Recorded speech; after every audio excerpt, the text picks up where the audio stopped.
Espiritismo.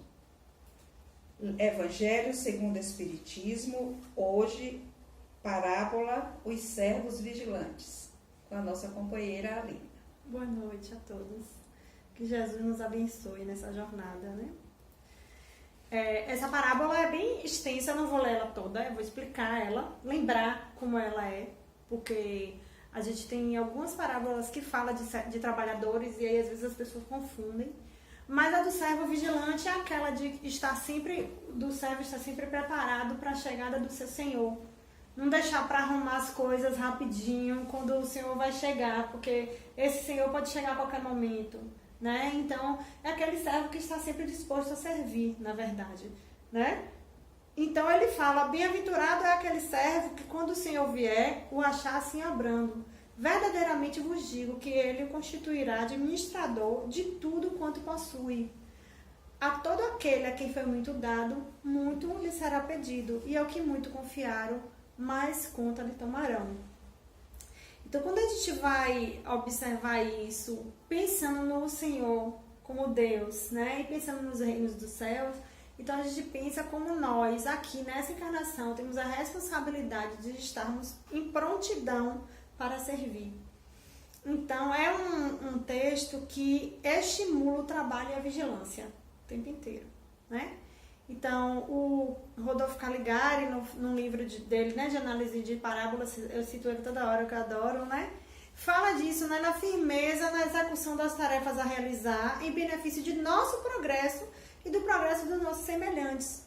Se a gente for pensar bem, tudo que a gente tem de recomendação no trabalho, na realidade vai beneficiar primeiro a nós, porque é um processo de mudança interna, de mudança do nosso interior, de nossa disposição a servir, né? Então, a gente também precisa, a gente pensa assim, ó, eu vou servir para evoluir, para quando eu desencarnar, que eu for prestar contas dos meus compromissos, eu estar, né, com créditos aqui, não ter assumido compromissos que eu não iria realmente executar. Mas a gente também precisa pensar que nós, no nosso labor, no nosso trabalho junto à espiritualidade, estarmos também atentos que precisamos estar em prontidão, porque às vezes novos chamamentos vão chegando e a gente precisa perceber esses chamamentos, né? Então, ele fala da vigilância como essa disponibilidade de estar sempre pronto em condição de servir e iluminar os que de nós se acerquem. O Senhor nos tomará como obreiros da providência divina. Então, o Senhor, do Senhor estar satisfeito de encontrar o servidor ativo, laborando, sem esperar só a recompensa. Porque quando a gente trabalha só perto do chefe chegar, a gente só quer ser reconhecido como um bom servo, embora a gente não seja, né, quando a gente está agindo assim. E a gente quer que quer a recompensa, né, pelo trabalho. Mas quem serve mesmo por servir, o Senhor considera mesmo o obreiro da sua obra. Por quê? Porque já houve uma mudança interna.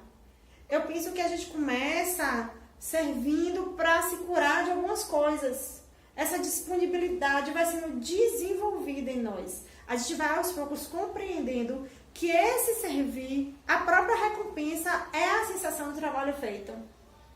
Aos poucos vamos percebendo isso, né? E aí essa coisa fica natural. Aí, para ser um servidor fiel, um servo fiel, né? Pronto, né? O que a gente precisa fazer? Aí é que ele fala, as diretrizes estão no Evangelho. Porque Jesus sempre trazia para nós a indicação de como deveríamos agir.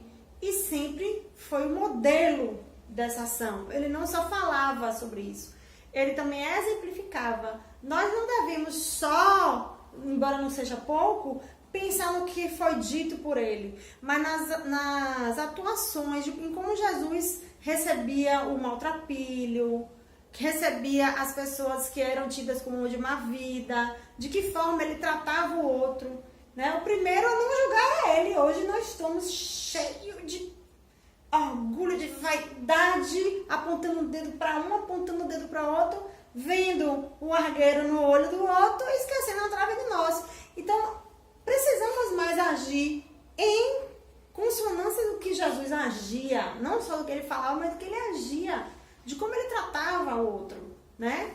Então, aí estão, por toda parte, os famintos, os maltrapilhos, os desajustados, precisando de nosso amparo, auxílio e proteção, né? A gente não pode olhar uma pessoa que vive na rua e aí julgar e dizer que é bandido, dizer que é preguiçoso. Ou você ajuda, ou você tem disposição para ajudar, ou não ajude, mas não fica se justificando, colocando, apontando o dedo para o outro, né? Então nós temos os ignorantes e transviados também reclamando nosso esclarecimento, orientação e estímulo para o bem.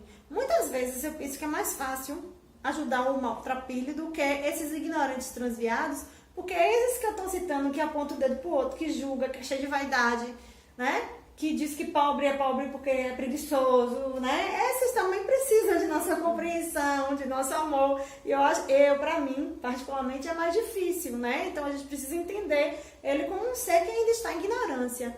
Temos os sofredores de todos os matizes, carecidos de nossos exemplos de fé, de esperança, de paciência e de resignação, a fim de suportarem melhor as vicissitudes terrenas. Então, e tem pessoas que tem essa capacidade de compreender o outro, já natural, né? Eu exercito, eu tento. Pelo menos eu estou tentando. Tem lugares que são mais difíceis. Mas tem gente que se vê na rua alguém sem um sapato, tira o próprio sapato e dá, né? Então as pessoas têm, cada um tem uma disponibilidade maior ou menor de servir de acordo com o grau de evolução moral também, né? E o que é essa chegada do Senhor? Se a gente pensar em toda a obra espírita, e até em algumas religiões que acreditam que a vida acaba nessa vida, essa chegada é o desenlace. Né? Porque quando a gente, em tese, morre, é que, ó, entre aspas, ocorre esse julgamento, né? Que vai ser avaliado o que foi feito. Né? Então, esse desenlace é a chegada do Senhor. Você se comprometeu em ajudar, em trabalhar. De que forma você se envolveu nisso? Quantos companheiros, eu olho assim, tem companheiros que eu vejo, poxa, vai para o médico, faz intervenção, tá numa dificuldade, questão de saúde, mas está ali no trabalho. Isso aí é pra gente admirar e pra gente copiar, né? Porque às vezes tudo é uma desculpa, é uma chuva, né? É uma dor de cabeça, tá? Então a gente vai aprendendo também, né, a ser vigilante em relação a isso, a não trazer justificativas para não realizar o que compete a nós realizar, a nossa parte nesse todo aí, que todos precisam um do outro, nós estamos interrelacionados nessa obra da criação, né? Então, quando ocorre uma falha no cumprimento dos nossos deveres, nós vamos sofrer. Quando chegamos do outro lado e dermos conta de que não cumprimos o que nos propusemos. Porém, o sofrimento vai ser proporcional ao maior ou menor grau de compreensão evangélica. Então, você compreende que era seu papel ser caridoso, trabalhar na seara do bem, compreender o outro, né? Então, é por isso que ele fala, quem muito foi dado, muito será pedido. E maiores contas serão tomadas a quem muito foi confiado. Tá? Então, a gente busca o esclarecimento, isso que é interessante. O instruir-vos é algo que nos instrumentaliza para que a gente compreenda esse processo e consiga buscar de uma forma mais organizada, criar esses hábitos para que a gente se transforme interiormente. Mas, ao mesmo tempo, como estamos mais instruídos e compreendemos melhor, seremos mais cobrados. Né? Então, é essa via aí que a gente vai buscando. Mas também eu penso que é um caminho sem volta. Você não pode dizer, não vou mais estudar não para eu não saber e não ser cobrado. Não tem como. Isso aí é de uma irresponsabilidade tremenda, né? Então, ele fala, amigos, irmãos, não sabemos a que horas o Senhor nos baterá a porta. Se na segunda, se na terceira vigília. O que significa? Se na mocidade ou na velhice. Tem gente que faz assim, eu vou fazer caridade quando eu me aposentar, que agora eu não tenho tempo. Né? Ou se eu ganhar na Mega Sena, eu ajudo. Então a gente não pode ficar adiando começar. A gente começa a compreender isso e a gente começa a perceber como faz bem fazer o bem, né? estudos que eu estava complementando. Eu sempre deixo as palestras prontas e aí no dia eu vou complementando.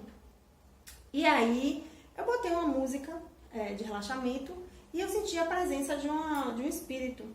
E aí veio a mensagem psicografada. E foi sobre o tema. Aí eu, poxa, eu vou ler lá porque eu achei tão pertinente ao que internamente eu compreendi acerca dessa mensagem. Que é, minha filha, você está sendo chamada a servir de todo o seu coração. Não é a escolha e a magnitude da tarefa, mas como você se entrega ao que Deus lhe concedeu de serviço. Então não importa se você acha que é maior ou menor. Pode ser limpar um chão, lavar um prato ou ir para os Estados Unidos fazer uma palestra. De que forma você está realizando isso?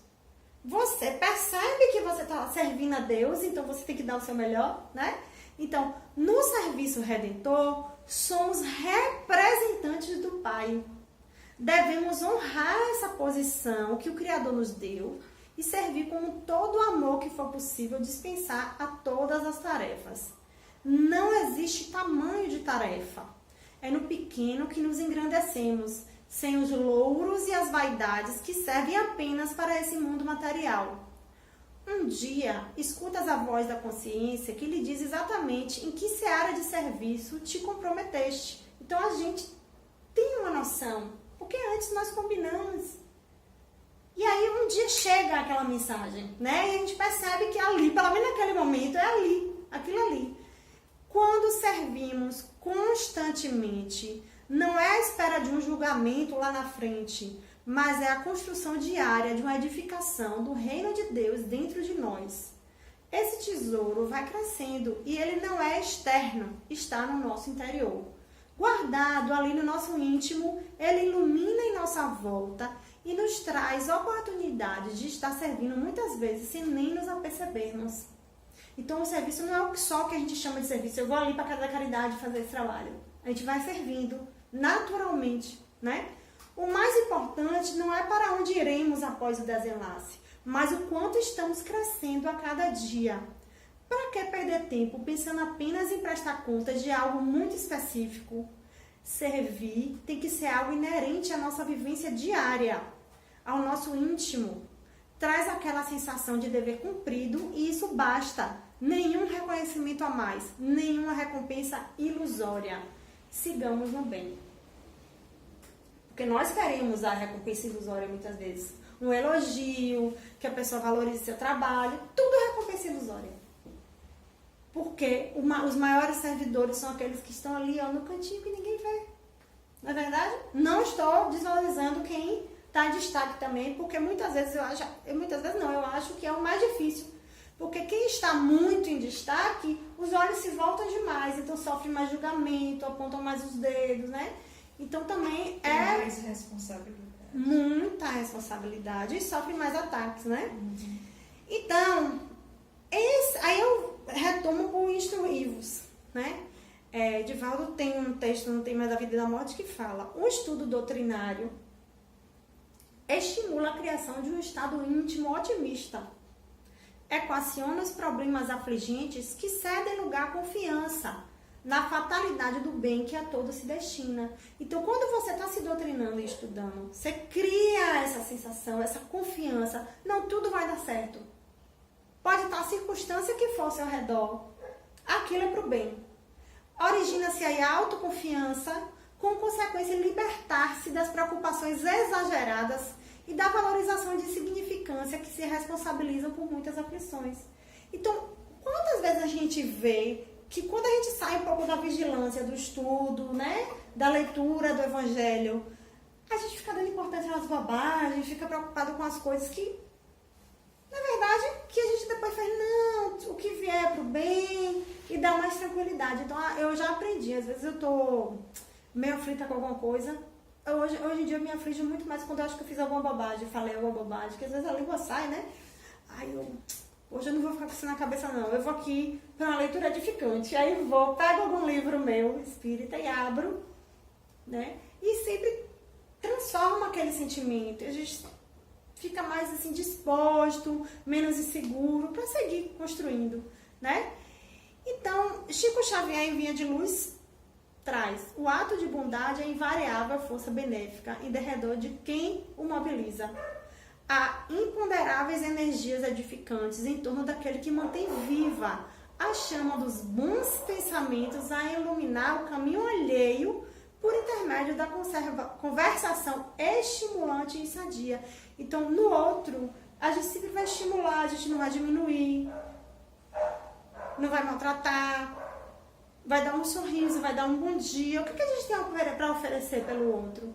E isso advém do nosso pensamento. Muitas vezes, primeiro, a gente educa a fala, para depois educar o pensamento. Você pensa uma coisa e fala outra para animar, né? Tá pensando, mas tá falando, mas depois a gente cria esse exercício e começa a enxergar o bem no outro, ou buscar e achareis, né? O que você está buscando no outro? Né? Se você buscar o mal, você vai encontrar o mal. Então, os elementos psíquicos que exteriorizamos pela boca são potências atuantes em nosso nome, fatores ativos que agem sob nossa responsabilidade, em plano próximo ou remoto, de acordo com as nossas intenções mais secretas. É imprescindível vigiar a boca. Ó, é pra mim essa mensagem. Porque o verbo cria, o verbo insinua, o verbo inclina, modifica, renova ou destrói. Então você tem que saber o que é que você quer como consequência do seu verbo. A gente não pode sair falando impensadamente, né? É algo que eu estou me educando. Eu sempre trago aqui quais são as minhas limitações também, porque eu sei que a gente não se esconde, né? Por denotação viva de nossa personalidade é que o verbo faz isso tudo. Então você está expressando o que você é, né? Então precisamos mais pensamentos de amor, né? Então, a Flora, ele fala assim, ó, Chico Xavier e os Mensageiros. Ora, é portanto em nós mesmos que devemos desenvolver o trabalho máximo de realização divina. Então é dentro de nós, realização divina, trabalhar, é algo para nós, né? Sem o que não passaremos de grandes irrefletidos. A floresta também começou de sementes minúsculas. Então toda essa discussão que a gente teve antes, né? Da semente de mostarda, né? Do grão, do semeador, tudo isso. Mostra isso, como as coisas podem germinar, começar pequeno. Porque às vezes a gente fala, não, eu não tenho potencial para ajudar, para trabalhar nessa seara, porque eu sou tão imperfeito. Mas é justamente nesse trabalho que a gente vai crescendo e se aperfeiçoando. Aí ele fala, e nós, espiritualmente falando, temos vivido em densa floresta de males, criados por nós mesmos, em razão da invigilância na escolha das sementes espirituais. Então, que semente nós plantamos, né? A palestra de uma hora, o pensamento de um dia e o gesto de um momento podem representar muito em nossas vidas. Muitas vezes a gente fala e age irrefletidamente. E não pensa que um gesto, muitas vezes, um chamar, um elogiar, um dar um sorriso, muda o dia da pessoa, né? Um ouvir. Muito. Eu falo demais, né? Tenho que me vigiar para ouvir. É a pessoa que fala demais e é ansiosa, a gente fica antecipando o que o outro vai falar. Então, é um exercício, né? Então, aí vem um texto de Hamed, através do médium Francisco do Espírito Santo Neto, no livro Renovando Atitudes. Eu adoro esse livro. Esse livro me faz refletir muito, porque é um livro que estimula muito a reforma íntima, sabe? Então, ele fala assim, ó, a preocupação com os deveres alheios provoca até o distanciamento das próprias responsabilidades. Não tem, a gente não fica apontando do outro. Se tá fazendo bem, se não tá querendo fazer pelo outro, esquece a nossa, né? Pois não concretizas teus ideais e nem deixas que os outros cumpram com suas funções. Não nos referimos aqui à ajuda real, que é sempre importante, mas à intromissão nas competências do próximo, impedindo-o de adquirir autonomia e vida própria. Assumir deveres dos outros é sabotar os relacionamentos que poderiam ser prósperos e duradouros. Por não compreenderes bem teu interior, é que te comparas aos outros, esquecendo-te de que nenhum de nós está predestinado a receber, ao mesmo tempo, os mesmos ensinamentos e a fazer as mesmas coisas, pois existem as inúmeras formas de viver e de evoluir. Lembra-te de que deves importar-te somente com a tua maneira de ser. Então, assim, quando ele fala para trabalhar para ti e pelo outro, não é fazer o dever do outro, não é apontar se o outro está fazendo bem feito. É porque a sua bondade, a sua energia boa, a sua alegria vai irradiar por todo o ambiente. Né? Claro que ajudar, principalmente quando se pede ajuda, é muito importante. Claro que estar disponível para ajudar o outro é muito importante, mas você não pode assumir o papel do outro, senão ele vai ser sempre o incompetente e você vai ficar sempre naquela posição de competência maior. Né? Então a gente tem que ter um cuidado muito grande com isso, de não confundir ajudar o outro com assumir as responsabilidades do outro. Tá? E quando a gente fala de fé e fidelidade, eu trouxe Humberto de Campos na Boa Nova com Chico Xavier. A fé pertence sobretudo aos que trabalham e confiam. Tê-la no coração é estar sempre pronto para Deus. Então é esse servidor que está pronto, né? Não importam a saúde ou a enfermidade do corpo, não tem significação os infortúnios ou os sucessos felizes da vida material. A alma fiel trabalha confiante nos desígnios do Pai, que pode dar os bens, retirá-los e restituí-los em tempo oportuno, e caminha sempre com serenidade e amor por todas as sendas pelas quais a mão generosa do Senhor a queira conduzir. Então é essa a questão de trabalhar confiando, porque a gente às vezes quer plantar e colher. Às vezes a gente só veio para plantar, mas a gente quer plantar e quer a colheita imediata, e a gente tem que ter um cuidado com isso, né? E aí eu penso assim, para a gente deixar de ser alguém que faz, alguém que trabalha e virar um trabalhador real, deixar de alguém que faz uma caridade e virar um ser caridoso, o que é que a gente precisa? Da reforma íntima. Então, a gente vai trabalhando e se reformando, trabalhando mais, e escolhendo melhor no que é que a gente vai servir, né? Então, no Missionário da Luz, eles falam, preliminarmente, devemos reconhecer que nos serviços mediúnicos preponderam os fatores morais. Neste momento, o médium, para ser fiel ao mandato superior, necessita de clareza e serenidade como um espelho cristalino de um lado. De outro modo, as ondas de inquietude perturbariam a projeção de nossa espiritualidade sobre a materialidade terrena.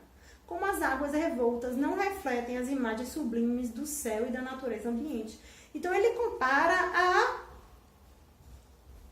quando a gente reflete o céu num rio cristalino.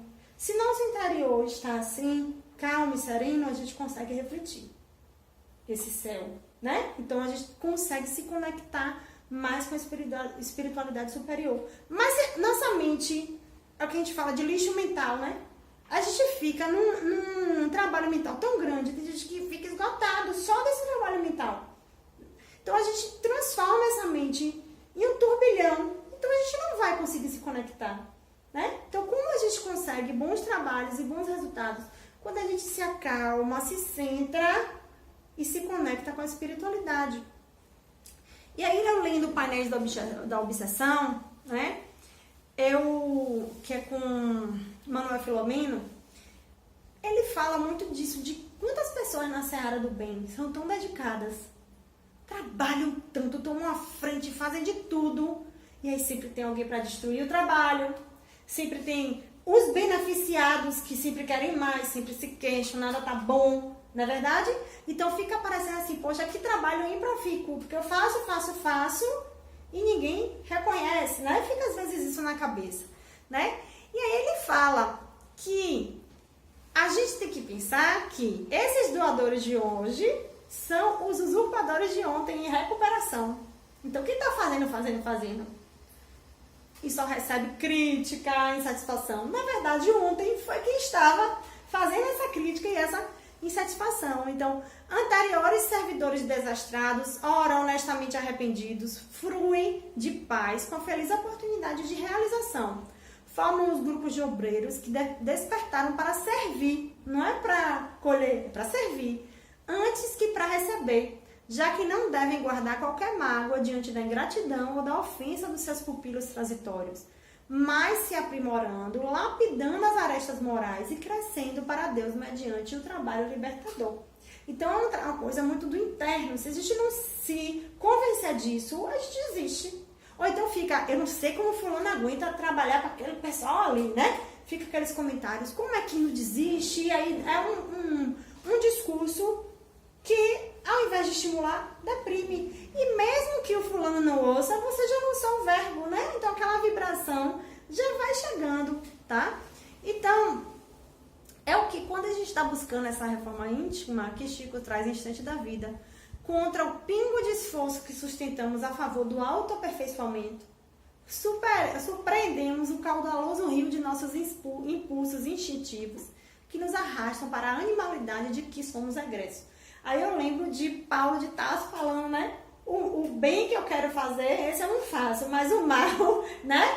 Que eu não quero, esse eu faço, porque a gente está nessa briga dentro de nós, entre o instinto do que a gente traz de nossa história e o desejo de evoluir, de crescer e de fazer o melhor, né? Então ele fala na paciência de repetir pequeninos gestos de tolerância e diminutas renunciações. Começa com o pequeno, hora por hora, dia por dia, manejando incessantemente o buril da disciplina sobre a pedra de nossas qualidades virtuais, de modo a nela esculpir a individualidade que aspiramos ser. O que é que acontece? Para que a gente consiga nesse pequeno, eu falo que é igual o AA, né? Só hoje eu não vou beber, não é? Eu coloco anônimo, ele não pensa amanhã, depois, hoje. Então, nesse momento, não vou responder uma ofensa. Eu vou ser perfeito, ser desperfeito. Então, olha que vigilância a gente tem que ter, porque às vezes você tá lá, distraído, dirigindo, alguém te fecha, pronto. Toda essa vigilância já foi embora, você já xingou a família toda do sujeito, né? E quantos conflitos porque a gente não para antes de reagir, que a gente poderia ter evitado, a gente não evita, né? Então, como a gente fala que a chegada desse Senhor é o desenlace, eu trouxe também uma passagem missionária da luz de Chico falando: lembra-te de que a revelação da verdade é progressiva e rogando o socorro divino para o teu coração, atende aos sagrados deveres que a terra te designou para cada dia, consciente de que a morte do corpo não te conduzirá à estagnação, e sim a novos campos de aperfeiçoamento e trabalho, de renovação e luta bendita, onde viverás muito mais e mais intensamente. As coisas não acabam aqui.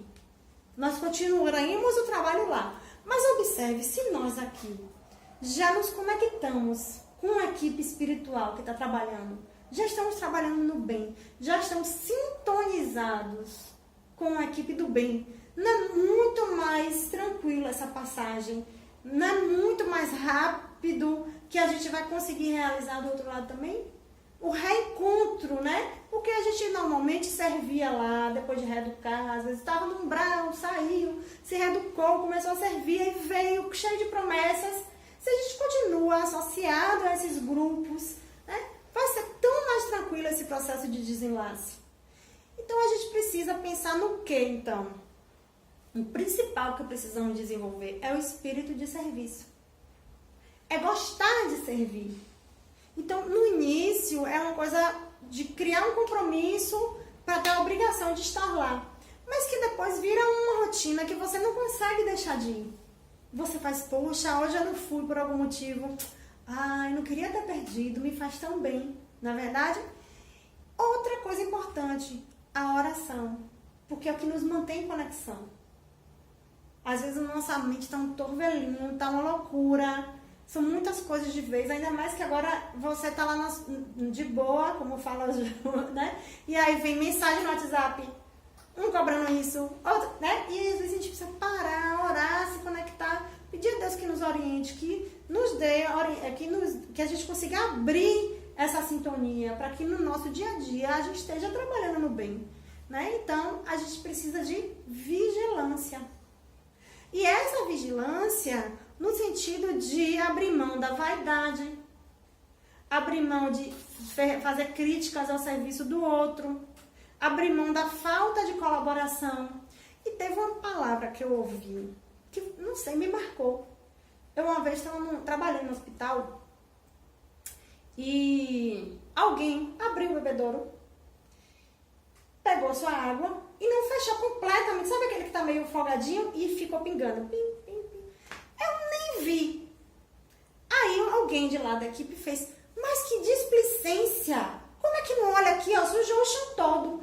Aí, meu Deus, será que fui eu? Fiquei assim, depois final, não fui eu não, porque eu não usei. Mas aí, ó, como nós às vezes pecamos pela displicência. Não é porque a gente, não vou fazer, não é isso, mas a gente nem ouve os chamamentos. Nós muitas vezes somos displicentes. E quando nós somos displicentes, as consequências dessa displicência nossa vai recair sobre o ombro de alguém. Alguém vai ter que trabalhar mais por conta dessa displicência, né? O estudo, importantíssimo, porque é quem vai trazer as diretrizes sobre o proceder e a vigilância acerca das nossas obrigações. Às vezes a gente está lá, achando que está tudo certo, aí abre numa página e aquela página as porradas que a gente toma. Mano, é danadinho para isso, né? E aí a gente chama atenção para algo que a gente está deixando, que a gente está displicente, está deixando de lado e não está percebendo, não está nem dando atenção. Então, o estudo faz essa vigilância acontecer. Eu acho que já me acho neurótica lá em casa, porque quando eu não estou lendo, eu estou ouvindo palestra. Mas é justamente para conseguir me manter nessa vigilância. Porque a mediunidade, se você deixar, você se conecta e enche em sua cabeça e não tem como a gente ficar doutrinando o tempo todo mentalmente. Senão a gente enlouquece, né? Então, saber sempre que o trabalho não será leve. Vou trabalhar, não é, né? Muitas vezes é na raça, né? E os atendidos, muitas vezes, serão o próprio entrave ao trabalho. Então, a pessoa a quem você está tentando beneficiar é o próprio entrave. Não é verdade? Se o número maior de quem a gente atende é de desencarnado, a gente não tem noção disso. E muitas vezes são eles os obsessores, né? E as pessoas criticando, e as pessoas não visualizando o benefício do trabalho, às vezes sabotando o trabalho, quem é beneficiado, né? Então, saber que isso existe e saber lidar com isso, né? Quando não nos sentimos prontos, no serviço nos preparamos. O que é que isso quer dizer? É o que eu falei, eu não sou bondosa assim, né? Eu lembro de Lívia falando do curso de bondade, né? Então, o curso que a gente faz para isso não é uma universidade. Eu digo que é uma residência. Por quê? Porque é já aplicando. Então, a gente desenvolve a bondade praticando a bondade. A gente desenvolve olhar o bem no outro praticando isso. Orando, né? E fazendo. Então, não dá pra gente ficar arranjando desculpa o tempo inteiro para não servir. E o mais importante, reforma íntima.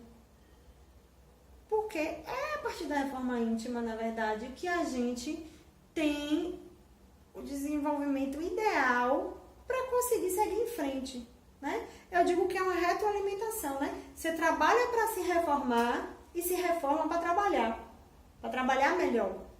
Então, a gente busca sempre um curso prático, né? Para que a gente consiga realizar a reforma.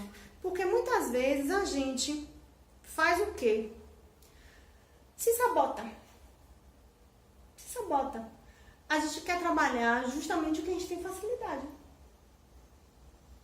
Não é que a gente não vai fazer e realizar o que está na nossa identidade, mas o que pega mais, o que é mais difícil é justamente o que a gente mais precisa trabalhar. Então a gente vai adiando, a gente vai se justificando, a gente vai se permitindo, começa com uma coisinha pequena. E quantas vezes também a gente larga um trabalho assim? Porque a gente começa, aí se justifica, não vai um dia, não vai outro dia, daqui a pouco se desvia completamente, não consegue estar presente. Quantas vezes, né, nós nos afastamos por conta disso? Tá? A gente não dá conta. Agora, uma coisa que eu li num texto de Divaldo, eu não lembro exatamente qual foi o livro, que é interessante, foi de Divaldo. Eu tô lembrando da capa do livro, mas eu não tô lembrando o nome do livro. É que nós muitas vezes queremos a emoção. Foi no de Divaldo mesmo, Manuel Florino de Miranda. A gente quer coisas que nos dêem emoção. Quando a coisa começa a ficar, tipo assim, entre aspas, sem graça, meio chata, meio rotineira, nós perdemos o interesse. E, na verdade, os trabalhos sérios acabam ficando rotineiros mesmo. Então, a sustentação não é de emoções, de achar que foi divertido, ai, que foi assim, que tocou meu coração, que eu saí emocionada. Não. É a rotina, é o fazer mesmo, a competência nossa de realizar vem disso. E muita gente perde o encantamento, fala, aquele grupo tá muito chato, não vou mais não. Aí troca de grupo. Não, já enjoei. Aí vai para outro grupo, né? Então a gente fica buscando essas emoções, que é o que ele critica muito daquelas conversas no meio do trabalho, que não tem sentido, é falar do outro, é para trazer essas emoções do instinto primitivo nosso, que a gente traz das vivências anteriores e a gente fica o tempo todo querendo resgatar. Então, às vezes até nos desviamos do objetivo do trabalho. Né? Quantas vezes nós estamos inseridos na rotina de trabalho do centro espírita e não estamos adequadamente estudando e ficamos divulgando coisas que não tem fundamento nenhum. Falando coisas que não tem, se você pegar por A mais B, o fundamento da doutrina, claro que às vezes a gente vai discordar de algum autor, né? Principalmente, se a gente lê Kardec, eu acho que para o Espiritismo, Kardec é a referência, ninguém maior que Kardec. Tentam modernizar, trazendo justificativas para alterar o que ele falou, mas eu penso que a partir do que Kardec falou, a gente pode evoluir no sentido de trazer mais informações, não alterar. Então, pode ser o autor que for, eu, Alina, quando leio, vou ter esse senso crítico de analisar se eu vou concordar com o que esse autor está falando ou com o que Kardec está falando. Né? Então, a gente precisa ter isso, ter esse embasamento, para a gente até tomar a decisão, não ficar cegamente, se o médium tal falou é verdade. Porque isso, gente, todo mundo é falível, né? Então, como a gente não pode deixar de ter esse senso, a gente fica criando personalidades, personalismo e seguindo qualquer coisa. A gente não pode, a gente precisa estudar mesmo para compreender. Porque o básico, tudo bem, amar ao próximo, mas a aplicabilidade disso, às vezes quando você vai pro discurso, você vê que no fundo não tem isso aí. Então a gente precisa pensar, poxa, esse discurso aí tem como fundo mesmo esse amor universal, fraterno? Essa atitude aí tá correta? Ninguém é infalível. Então a gente não pode tomar como referência tudo. Não é criticar. Não é sair também, ainda mais hoje com rede social, né? Se alguém falar alguma coisa, pronto, aí vira os pró e os contra fulano. Isso não é. Gente, todos nós somos falíveis, inclusive no discurso. Às vezes eu, ouvindo nas palestras, eu gosto de ouvir muito o que eu falei, né? Até pra falar, meu Deus, eu falei isso. Né? Até ouvindo minhas palestras, eu falo assim, falei isso, não acredito. Né? Então, a gente se critica e vê que nós também somos falíveis. Então, a gente não pode pegar um companheiro de doutrina e criticar porque você não concorda com ele. A gente pode conversar, a gente pode dialogar, a gente pode discordar, mas a gente não pode massacrar, né? Então, a gente tem que ter cuidado com o outro, porque aí a lei da caridade é que está atuando de verdade, tá certo? Boa noite a todos, um prazer estar com vocês. Só uma frase. Somos um diamante bruto. Vamos sendo lapidados quando nos colocamos à disposição do Pai na seara do bem. Muita paz.